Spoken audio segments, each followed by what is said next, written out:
anúncio do nascimento de João. Acompanhe comigo. Lucas capítulo 1, versículos 5 a 25. Vamos ver como se dá o desenrolar dessa narração. Você deve começar por uma análise sumária da narração, anotando os verbos que indicam a chegada a algum lugar, a conjunção com esse lugar, ou a saída, a disjunção, a situação no início e no fim, a transformação, as transformações que se operam e quem as causou. Leia com esse olhar. Vamos lá. A narrativa se passa no Templo de Jerusalém. A divisão é simples. Capítulo 1, versículos 5 a 7. A situação de antes. E de 8 a 22, a narrativa na qual se realiza a transformação. 23 a 25, a situação de depois. As primeiras palavras, nos dias de Herodes, imitam o início das antigas histórias bíblicas, como lemos em Juízes, capítulo 13, versículo 2. No versículo 8, o verbo aconteceu inicia uma pequena conjunção. A vinda de Zacarias ao templo e o consequente processo de transformação do vazio, a esterilidade de Isabel, para o cheio, sua gravidez, determinado pela palavra do anjo, dita em nome de Deus. No versículo 23, o mesmo verbo marca a disjunção, a partida de Zacarias. Incluídas nesse esquema, encontramos uma segunda conjunção, a aparição do anjo no santuário, versículo 11, e outra disjunção, a partida de Zacarias do santuário, versículo 22. Realiza-se então segunda transformação que vai da palavra do anjo à mudez de Zacarias, por não ter ele acreditado na palavra divina. Será fácil prolongar a análise dessa narrativa. Os versículos 5, 6, 7, por exemplo, descrevem uma situação conflitante. Zacarias e Isabel são justos, são bons israelitas, que observam perfeitamente a lei. Ora, em vez de serem abençoados por Deus, parece que são castigados. De onde que vem essa ideia? Tem lá em 1 Samuel 1,10, a história de Ana, né? E 2 Samuel 6, 23. Não somente não têm filhos, como também não podem ter. E por duas razões: a esterilidade e a idade. Só a palavra de Deus poderá dar uma solução. O que ele fará tirando a vergonha de Isabel? Isto é, significado pelo anjo do Senhor, em resposta à oração de Zacarias. Deus se comunica com o homem por meio do seu anjo e, já na Escritura, como em Daniel 9, 20, 21, a aparição de Gabriel no templo, na hora do sacrifício vespertino, a visão é somente um ponto de apoio, uma maneira de significar que o contato entre Deus e o homem está estabelecido. Lucas não insiste na visão, mas na mensagem, entregue por um autêntico mensageiro de Deus. De pé à direita do altar, no lugar de honra entre o altar e o candelabro de 7 braços, conforme Ezequiel 10:3. A palavra de Deus responde a oração de Zacarias, que assim é atendida. Adonai concedeu graça. E a resposta divina dada mediante o nome de João, Yohana, Yah concede graça, ou seja, Adonai, o Senhor concede graça. Alguns estranham ingenuamente que o velho sacerdote em sua idade ainda pudesse esperar descendência. E pensam que em sua oração ele implorava sobretudo a vinda do Messias. Mas Lucas não se embaraça com uma suposta verossimilhança biológica ou psicológica. Aqui, como no caso de Ana, mãe de Samuel, o pensamento está todo voltado para o menino que se espera. A palavra de Deus concede a Zacarias aquilo que sua oração pedia, e bem mais ainda. Deus sempre concede mais do que se pede. A missão do menino será de interesse para todo o povo de Israel. E já é a alegria messiânica no anúncio da Boa Nova. Mas Zacarias pergunta: que modo saberei disso? Nova dificuldade que prolonga a narração.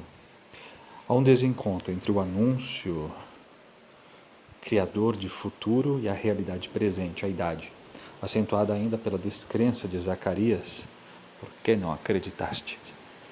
Ele pede um sinal, ou mais exatamente um saber, além do saber que acaba de ser-lhe revelado, como se a palavra de Deus devesse justificar-se.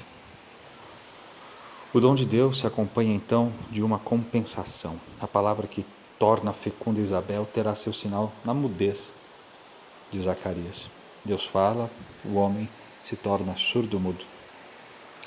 Trata-se, porém, menos de um castigo, como em Isaías 7:12, do que de um sinal inscrito na carne de Zacarias. Graças a essa mudez, o segredo do nascimento será bem guardado, e a gravidez inesperada de Isabel servirá de sinal a Maria. O mesmo tema volta no versículo 24. Isabel se manteve oculta por 5 meses. Não por vergonha, porque a vergonha era ser estéril, mas simplesmente porque o desenvolvimento da narrativa exigia segredo total. Unicamente Maria ficará sabendo dele por revelação da boca de Gabriel, será o sinal do anjo a Maria. Paramos aqui, nesta primeira leitura, sem responder à pergunta: por que foi escrita essa narrativa?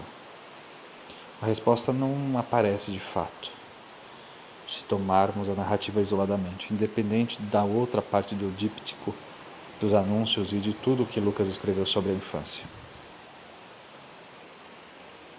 Então, nós vamos para o segundo passo, que é ver na escritura e tradição uma narrativa de anúncio. Se considerarmos agora a narrativa no nível de sua gênese literária, não procuraremos nela nenhum texto dito primitivo e de antes da narrativa atual, um proto-Lucas, escrito em hebraico, por exemplo. Apesar disso, é importante salientar os elementos culturais que refletem as práticas da vida judaica e constituem o terreno de produção da narrativa, como também os diferentes paralelos literários do texto de Lucas. Veja, as práticas na vida judaica do século I. Como que era? Compare-se a narrativa de Lucas com o que se sabe do ministério dos sacerdotes no templo. O serviço no templo a Mishnah e o tratado Tamid do Talmud permitem-nos reconstituir o serviço sacerdotal no templo. Havia em Israel 24 classes sacerdotais, segundo Crônicas 24. A classe de Abia, que a gente lê em Lucas 1, versículo 5, era a oitava. Colocação que lhe proporcionava algumas rendas, menores, contudo, do que as primeiras classes dos sacerdotes aristocratas de Jerusalém. De acordo com sua classe, os sacerdotes deviam ir 2 vezes por ano a Jerusalém para prestarem serviço no templo por 1 semana. Todas as manhãs, durante esta semana, mais ou menos 300 sacerdotes se reuniam, vestidos de brancos e descalços, para sortearem as várias funções do dia. Uns eram encarregados da limpeza do santo, outros de abrir e fechar as portas e outros do oferecimento dos sacrifícios. Também a função mais solene, o oferecimento do incenso, conforme Êxodo 30, versículo 1, de manhã, antes da oferenda do holocausto, e à tarde, pelas 3 horas, era exercida por sorteio. O sacerdote, designado por sorte, logo por Deus mesmo, geralmente não podia desempenhar esta função em outro turno. Era a grande oportunidade de sua vida. 2 acólitos começavam a limpar o altar do santo, situado diante do véu do Santo dos Santos. Depois o sumo sacerdote do dia entrava no templo, acompanhado de 2 assistentes. Um levava brasas numa pá de ouro, o outro levava incenso. Colocadas as brasas sobre o altar, o sacerdote espalhava incenso por cima e a fumaça se elevava, protegendo o homem da presença divina, bem próxima no Santo dos Santos. Depois de uma breve oração, o sacerdote devia sair do centro para abençoar o povo. O Targum do Cântico dos Cânticos 4,16 relata esta prece nos seguintes termos: que o Deus da misericórdia venha ao seu templo e aceite as oferendas de seu povo. Também vemos isso no Salmo 141, 2. A presença divina era realmente muito perigosa para o sacerdote, conforme Levítico 10, versículo 1. Por isso diz o Talmud: o sacerdote não deve fazer uma oração muito longa para não inquietar Israel. Eram muitas, de fato, as pessoas que assistiam à cerimônia, principalmente à tarde, conforme Atos 3. Todos rezavam com fervor enquanto se tocava música. Na hora mais solene, todos se ajoelhavam enquanto soavam as batidas surdas da magrapá, ao que parece uma espécie de tambor.